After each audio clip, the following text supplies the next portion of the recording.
ಇದೇ ನೋಡ್ರಿ sir M Visvesvaraya ಅವರ ಸಮಾಧಿ. ಇಲ್ಲಿನ ಕಲ್ಲಿನ ಕೆತ್ತನೆಗಳು ಶಿಲಾಕಲೆಗಳು ತುಂಬಾ ಅದ್ಭುತ. ಇವಾಗ ನೀವು 112 ಎತ್ತರದಲ್ಲಿರುವ ಆದಿಯೋಗಿನ ನೋಡ್ತಾ ಇದ್ದೀರಾ. ಬನ್ನಿ ಜರ್ನಿ ಶುರು ಮಾಡೋಣ.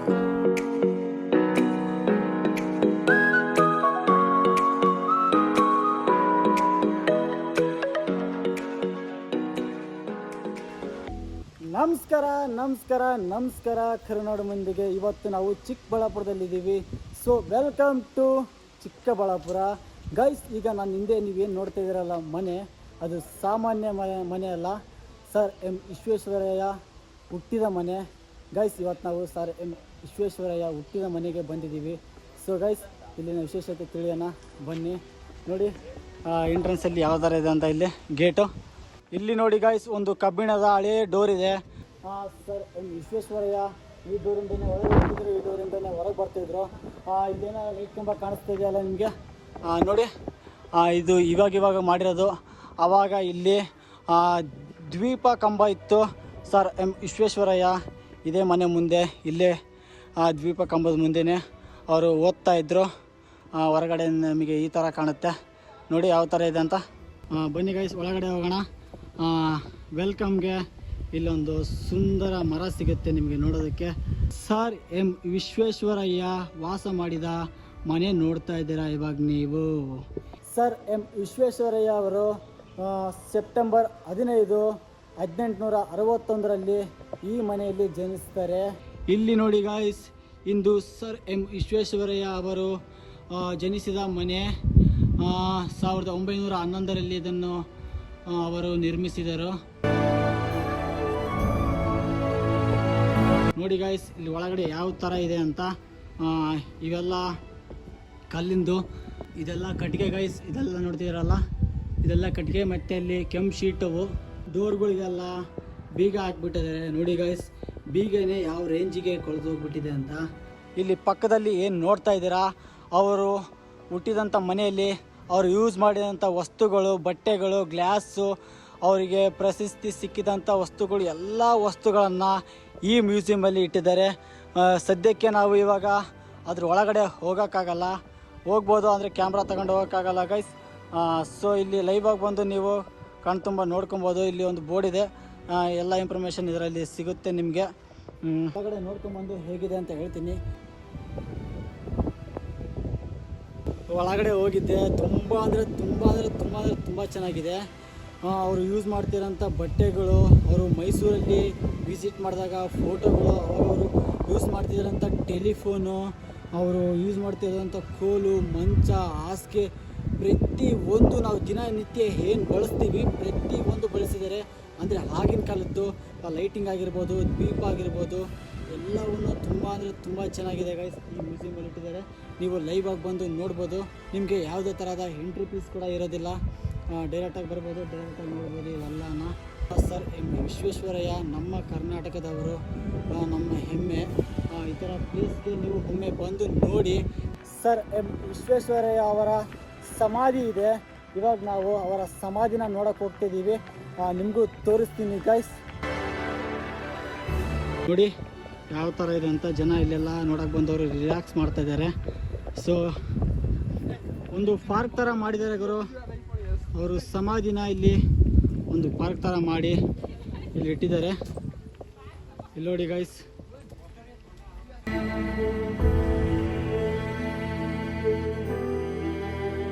ಏಪ್ರಿಲ್ 14, 1962ರಲ್ಲಿ ಇವರು ನಿಧನವಾದರು.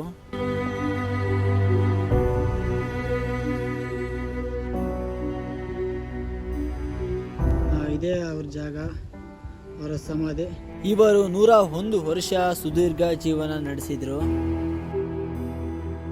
ಸರ್ ಎಂ ವಿಶ್ವೇಶ್ವರಯ್ಯ ಅವರ ಮನೆ ನೋಡಿದ್ವಿ, ಅವರ ಮ್ಯೂಸಿಯಂ ನೋಡಿದ್ವಿ, ಅವರ ಸಮಾಧಿ ನೋಡಿದ್ವಿ. ತುಂಬ ಚೆನ್ನಾಗಿದೆ. ಇದು ಮುದ್ದೇನಹಳ್ಳಿಲಿದೆ, ನೀವು ಬಂದು ನೋಡ್ಬೋದು. ಚಿಕ್ಕಬಳ್ಳಾಪುರ ಮುದ್ದೇನಹಳ್ಳಿಲಿದೆ. ಸುಮಾರು ಇದು ಚಿಕ್ಕಬಳ್ಳಾಪುರದಿಂದ 6-7 ಕಿಲೋಮೀಟರ್ ಆಗುತ್ತೆ. ನೀವು ಬಂದು ವಿಸಿಟ್ ಮಾಡಿ ತುಂಬ ನೋಡ್ಬೋದು.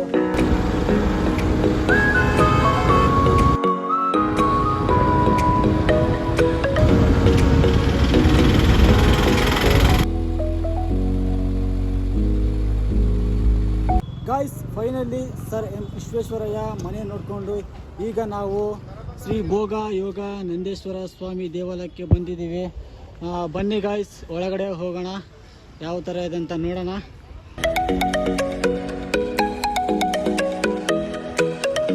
ನೋಡಿ ಗಾಯ್ಸ್ ಇಲ್ಲಿ ಯಾವ ಥರ ಇದೆ ಅಂತ ನೋಡಿ. ಇಂದು ದಿನ ಆಗಸ್ಟ್ 15 ಆಗಿರೋದ್ರಿಂದ ಇಲ್ಲಿ ಚಿಕ್ಕ ಮಕ್ಕಳು ಡ್ಯಾನ್ಸ್ ಆಡ್ತಾ ಇದ್ದಾರೆ, ಅಷ್ಟು ಸ್ವಾತಂತ್ರ್ಯ ದಿನಾಚರಣೆಯನ್ನು ಆಚರಿಸ್ತಿದ್ದಾರೆ.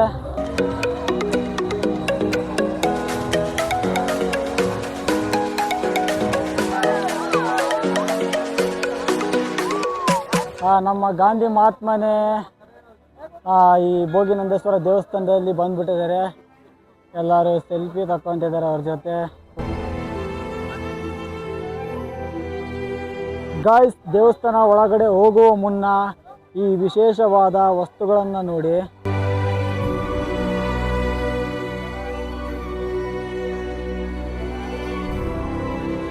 ಕಲ್ಲಿನಿಂದ ಮಾಡಿರುವ ರಥದ ಚಕ್ರಗಳನ್ನು ಇಲ್ಲಿಟ್ಟಿದ್ದಾರೆ. ಇವು ಹಳೆಯ ದೇವಸ್ಥಾನಕ್ಕೆ ಸೇರಿದ ಚಿತ್ರಗಳು. ನೋಡೋದಕ್ಕೆ ತುಂಬ ಯೂನಿಕ್ ಆಗಿದ್ದಾವೆ. ಹಿಂದಿನ ಕಾಲದಲ್ಲಿ ರಥನ ಎಳೆಯೋದಕ್ಕೆ ಈ ಥರ ಚಕ್ರಗಳನ್ನು ಬಳಸ್ತಾ ಇದ್ರು. ಹಿಂದಿನ ಕಾಲದ್ದು ಈಗ ನೀವು ಈ ಹಳೆ ಡೋರನ್ನು ನೋಡ್ತಾ ಇದ್ದೀರಾ.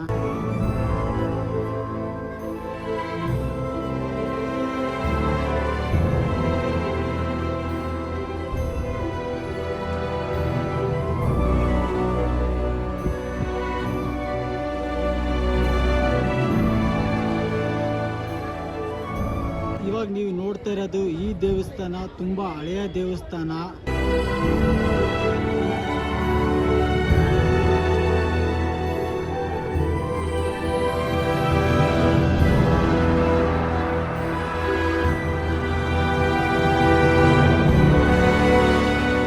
ಇಲ್ಲಿನ ಕಲ್ಲಿನ ಕೆತ್ತನೆಗಳು, ಶಿಲ್ಪಕಲೆ ಮತ್ತು ದೇವಸ್ಥಾನದ ವಾಸ್ತುಶಿಲ್ಪ ತುಂಬಾ ಅದ್ಭುತ. ದೇವಸ್ಥಾನ ಒಳಗಡೆಯಲ್ಲಿ ನಿಮಗೆ ಒಂದು ಬಾವಿ ನೋಡೋಕೆ ಸಿಗುತ್ತೆ. ಕಬ್ಬಣ ಎಲ್ಲ ಹಾಕ್ಬಿಟ್ಟಿದ್ದಾರೆ. ಬಾವಿ ನೋಡಿ ಯಾವ ಥರ ಇದೆ ಅಂತ.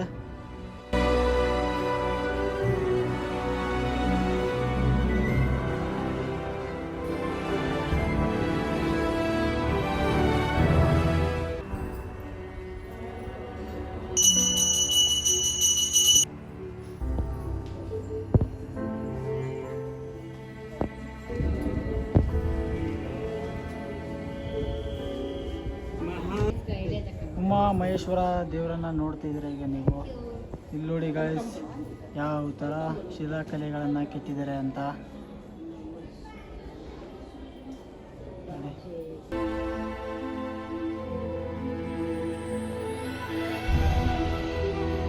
ಇಲ್ಲೊಂದು ಕೊಳ ಇದೆ ನೋಡಿ. ಎಲ್ಲ ಬೀಗ ಪಾತ್ರಗಳು ಹಾಕ್ಬಿಟ್ಟಿದ್ದಾರೆ, ಆ ಕಡೆ ಹೋಗೋಕ್ಕಾಗಲ್ಲ. ನೋಡಿ ಒಳಗಡೆ ಯಾವ ಥರ ಇದೆ ಅಂತ.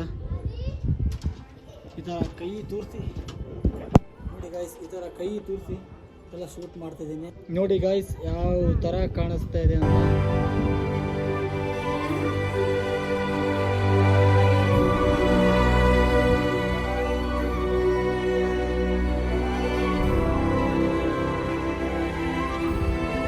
ಆ್ಯಕ್ಚುಲಿ ಈ ದೇವಸ್ಥಾನದಲ್ಲಿ ವಿಡಿಯೋ ಫೋಟೋ ತೆಗೆಯೋದಕ್ಕೆ ಅಲೋ ಇಲ್ಲ.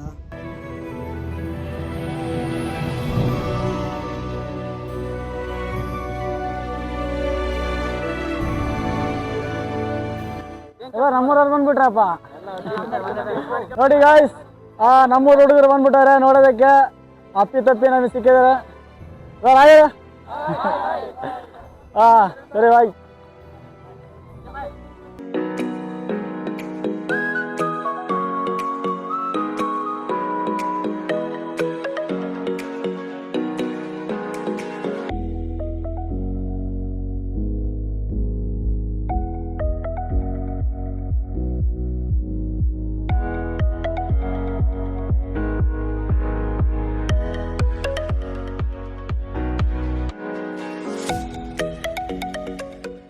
ಸೊ ಗಾಯ್ಸ್ ಫೈನಲಿ ನಂದಿ ದೇವಸ್ಥಾನ ಮುಗಿಸ್ಕೊಂಡು ಈಶಾ ಟೆಂಪಲ್ಗೆ ಬಂದಿದ್ದೀವಿ. ಇದನ್ನು ಇನ್ನೊಂದು ಹೆಸರಲ್ಲಿ ಕೂಡ ಕರೀತಾರೆ ಆದಿಯೋಗಿ ಅಂತ. ಆ ಕಲ್ಲಿನ ಚಕ್ರನ ತಿರುಗಿಸ್ತಾ ಇದ್ದಾರೆ. ಹರ ಹರ ಮಹಾದೇವ್ ಅಂತ ಹೇಳಿ ನೋಡಿ.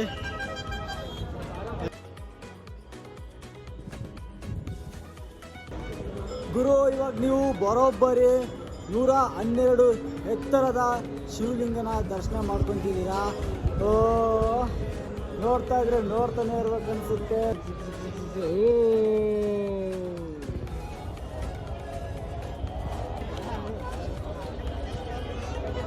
ಇಷ್ಟೊಂದು ಜನ ಇರ್ತಾರೆ ಅಂತ ನಾನು ಎಕ್ಸೆಪ್ಟ್ ಕೂಡ ಮಾಡಿದ್ದಿಲ್ಲ. ಗೈಸ್, ನಾವು ಇಲ್ಲಿ ನೋಡೋದಕ್ಕಿಂತ ನೀವು ಮೊಬೈಲಲ್ಲಿ ನೋಡೋದಕ್ಕಿಂತ ತುಂಬ ಅಂದರೆ ತುಂಬ ಡಿಫ್ರೆಂಟ್ ಇದೆ. ನಿಮಗೆ ಮೊಬೈಲಲ್ಲಿ ಒಂಥರ ಕಾಣಿಸ್ತಾ ಇರ್ಬೋದು, ಆದರೆ ಲೈವಾಗಿ ಇಲ್ಲಿ ನಿಂತ್ಕೊಂಡು ನೋಡ್ತಾ ಇದ್ರೆ ಆಹಾ, ಆ ಫೀಲೇ ಬೇರೆ ಗೈಸ್. ನೆಕ್ಸ್ಟ್ ಲೆವೆಲ್ ಅಂದ್ಕೊಳ್ಳಿ. ಶಿವಲಿಂಗ ಸೂಪರ್ ಆಗಿದೆ ಗೈಸ್. ನೆಲ ನೋಡಿ, ನೆಲ ಕೂಡ ಅಷ್ಟೇ ಚೆನ್ನಾಗಿದೆ. ಅಲ್ಲಿ ಶಿವಲಿಂಗ ಕೂಡ ಅಷ್ಟೇ ಚೆನ್ನಾಗಿದೆ ಗೈಸ್.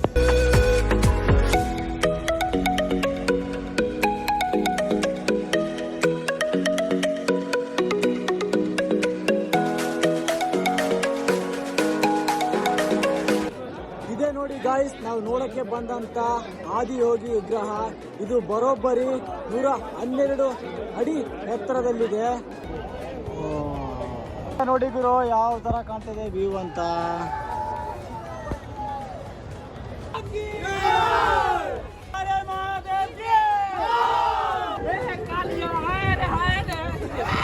ಪ್ರದಕ್ಷಿಣೆ ಆಗ್ತಾ ಇದಾರೆ, ಹರ ಹರ ಮಹಾದೇವ್ ಅಂತ ಹೇಳ್ಕೊಂಡು ಶಿವಪ್ಪನ ಸುತ್ತಮುತ್ತ ಪ್ರದಕ್ಷಿಣೆ ಆಗ್ತಾ ಇದ್ದಾರೆ. ಸೊ ಗಾಯ್ಸ್, ಇಲ್ಲಿ ನೋಡಿ ಯಾವ ತರ ಜನ ಇದಾರಂತ. ಇಷ್ಟೊಂದು ಜನ ಇರ್ತಾರಂತ ಎಕ್ಸೆಪ್ಟೇ ಮಾಡಿದ್ದಿಲ್ಲ. ಶಿವಪ್ಪನ ವಿಗ್ರಹದ ಮುಂದೆನೆ ಇಲ್ಲೊಂದು ನಂದಿ ಇದೆ ನೋಡಿ ಯಾವ ಥರ ಇದೆ ಅಂತ. ಇವಾಗ ನಾವು ಸಾಯಂಕಾಲ ಟೈಮು ಇಲ್ಲಿಗೆ ಬಂದಿದ್ದು, ಆದರೆ ಇಲ್ಲಿ ನಮ್ಮ ಎಕ್ಸ್ಪೀರಿಯನ್ಸ್ ಇನ್ನೂ ಮುಗಿದಿಲ್ಲ.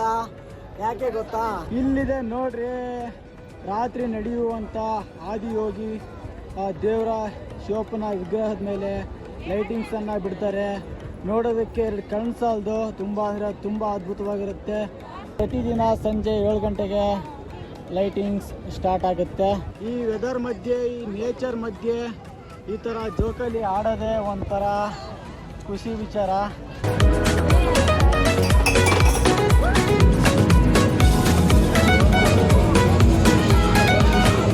ಗಾಯ್ಸ್, ಇಲ್ಲಿ ನೀವು ತುಂಬ ಥರದ ಗೇಮ್ಸ್ಗಳು ಆಡ್ಬೋದು. ಇಲ್ಲಿ ನಿಮಗೆ ತುಂಬ ಥರದ ವಸ್ತುಗಳು ಕೂಡ ಸಿಗ್ತವೆ. ಇಲ್ಲಿ ಕೂಡ ಬರ್ಬೋದು ಗಾಯ್ಸ್. ತುಂಬ ಅಂದರೆ ತುಂಬ ಚೆನ್ನಾಗಿದೆ ಗಾಯ್ಸ್ ನೋಡಿ.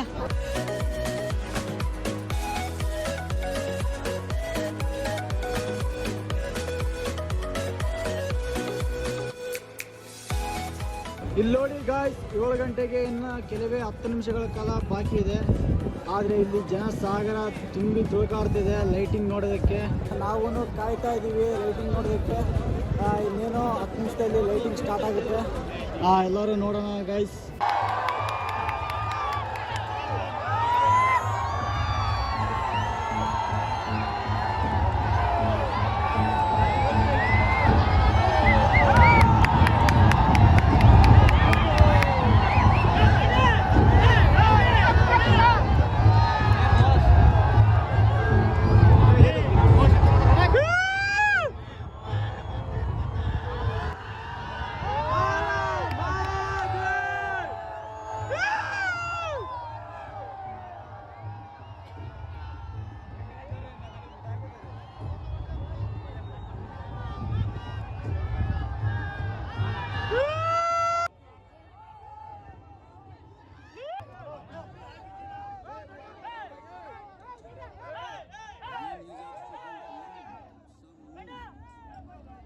He danced wildly.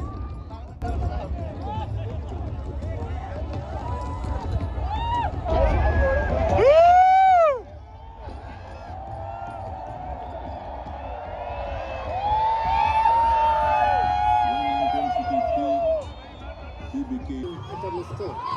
People saw.